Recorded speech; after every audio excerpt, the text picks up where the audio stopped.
Lauren, good question, because it's something a lot of people struggle with. And there's still this perception. So what mode do you shoot in? Yeah, you can shoot in P, A, S, and M, or P, A, V, T, V, and M, depending on what brand of camera you are using. P is not for professional. It should be for prohibited. Moving on. A or AV is aperture mode. S or TV is shutter speed mode, and M is manual. Now there's still a perception out there, and for the general public, I can understand this, that if you're shooting in manual, you must be an amazing photographer because you know your camera so well. That I can forgive, and that's cool. The general public can think that. It's the same thing as, oh my God, you have such a big lens, you must take amazing images. Not right. So, but there's still photographers out there who think that for them to be better or to be professional, and we've heard this, they have to shoot in manual mode. I don't see the necessity for wildlife photography. Here's the thing. When I'm out in the field, I want to try and minimize my choices. And that goes mostly from a technical point of view. I want to have the least amount of technical choices to make and allow the camera to do what it can do so that I can focus on the narrative and the frame. I can think of the composition, the movement, animal behavior, and so on, and so on, and so on. I'm not dismissing technical. You need to know this.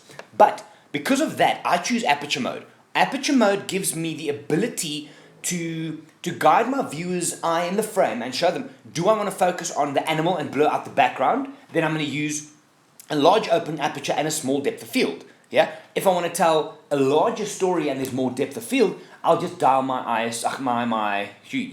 aperture up, and it plays from there. Now, people say, yeah, but what if you want to shoot slow motions and blurs?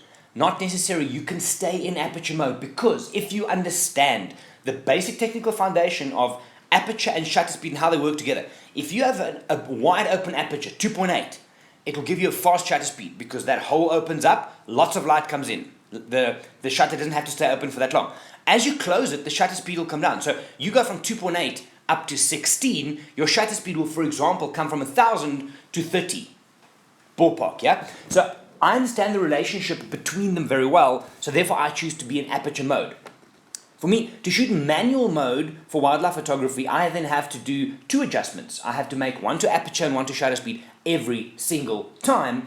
And when things start going fast, I would rather rely on my camera that I paid a lot of money for to do what it's supposed to do. They're good at doing what they do, so trust them. So for me, I try and not change, but I recommend to a lot of my clients, shoot in aperture mode, understand the basics of how they work together. But aperture mode gives you the most freedom to play with and also to enjoy the experience and not just worry about tech all the time. There we go. My name is Gerry. I'm from Wild Eyed. I'll see you guys next time.